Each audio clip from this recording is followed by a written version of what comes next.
We all witnessed and saw the Bucks got eliminated by the Heat in 5 games. This was supposed to be the Bucks' year to make their first NBA Finals since 1971. Disappointing season for the Bucks as the expectation was really high for them this year. But now everyone has their eyes on Giannis and the 2021 NBA free agency. Some experts believe that if the Bucks doesn't improve or make the finals next year, Giannis will look to join another team. What's up, guys? I hope you've been doing well. Here's 5 teams Giannis should consider in 2021 free agency. Number 1, Miami Heat. They have Jimmy Butler and a young core team with Bam Adebayo, Tyler Hero, Duncan Robinson, Kendrick Nunn that can contend for championship in the next 5 to 10 years due to how weak the Eastern Conference is. Of course, you will have the Celtics, Raptors, Nets, and 76ers will be there contending. However, for the Heat, getting Giannis will boost their chances being on top of the East once again since LeBron James with the Heat and Cavs. Remember, Heat still have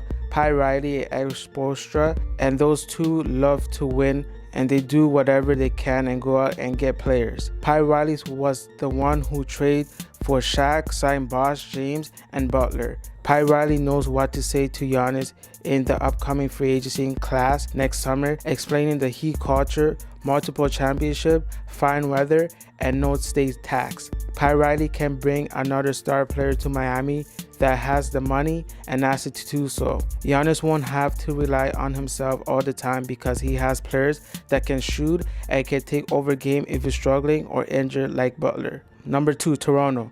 Most sports fans always say or complain that Toronto is too cold or can't land superstars. No, I don't want to hear that. New York, Detroit, Minnesota, Chicago has the same weather like Toronto. I don't want to hear about the weather or Toronto is a boring place to play. It's a great city. I was born and raised in Toronto and it's really multicultural, and trust me, Giannis will like everything about Toronto if he spent a day or even a year there. Any Raptors fan watching this video, you will agree with me. Anyways, like the Heat, Raptors still have a young core with Fran VanVleet if he comes back, Siakam, OG, Powell, up-and-coming Terrence Davis, future draft picks, Nick Nurse, and Masai Ujiri, and of course, Lowry. But he's coming up with age very soon, but like CB3, he can still produce for, I would say, another 2 to 3 years until he starts to decline. Raptors recently won a championship and they play as a team. If you watch any Raptors game in the last 2 seasons, you'll know how beautiful their defense and offense is. They also have some great assets. They can land another star. However, if you give the Raptors another star, everyone from the current team will play hard and Nick Nurse will make it happen by adjusting his lineup and mixing players from the bench that can contribute as well. I don't see why Giannis should not consider the Raptors. Without Kawhi, the Raptors swept the Nets and took the Celtics in 7 games in the semifinals. That's where Giannis can step in and help the Raptors be that closer. The reason why I didn't put the Raptors in number 1 is their salary cap. I don't know if they can afford a superstar like Giannis, assuming Lowry wants a big contract again in 2021 and this free agency coming up. Once again, the Toronto Raptors are 1 player away again to contend for a championship. Dallas Mavericks. Now, this has been rumored for a few weeks now. The Mavericks has emerged to land Giannis. Giannis, Porzingis, and Luka would be a nightmare. The Dallas Mavericks are always interested in every free agent superstar. They've always been active for years landing another superstar. Their time is now to go get a superstar. However,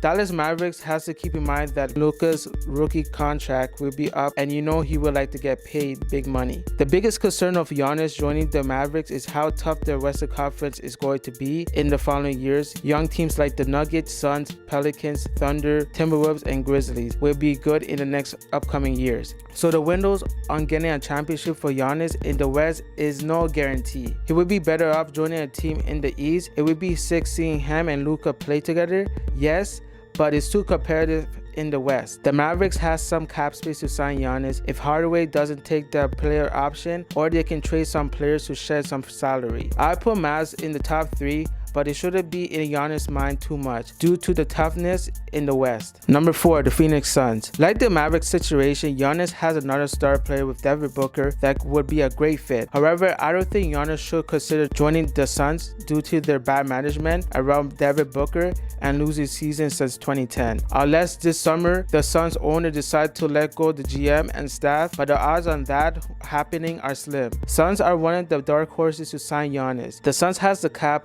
but it doesn't make sense for Giannis at all since the Suns are in the West, the GM is terrible, inexperienced players, and bad trades in the past. The Suns don't really have that much but Devin Booker, which he could be traded very soon in the future. Number 5, Milwaukee Bucks. Milwaukee is home. However, they will need to make big changes on their roster. A few weeks ago, Giannis sat down with the Bucks owner and talked about making some changes on the roster, which makes sense because Giannis is entering his final year of his contract and coming from an unexpected second-round loss to the Miami Heat. It's raising some eyebrows whether he can win in Milwaukee. There has been some rumors that the Bucks are trying to trade for Chris Paul, which in my opinion makes no sense at all. Chris Paul is a decent player, but the Bucks need a younger star player like Beal or Booker that can help the Bucks reach the NBA Finals for the upcoming years. Chris Paul is good for short term, but not for long term. The Bucks will be making a huge mistake trading for Chris Paul, and yes, he will help the Bucks a lot, maybe going to the conference finals or NBA finals. However, the Bucks doesn't have too much assets for Chris Paul, and you know Sam Presti is not going to accept Eric Bledsoe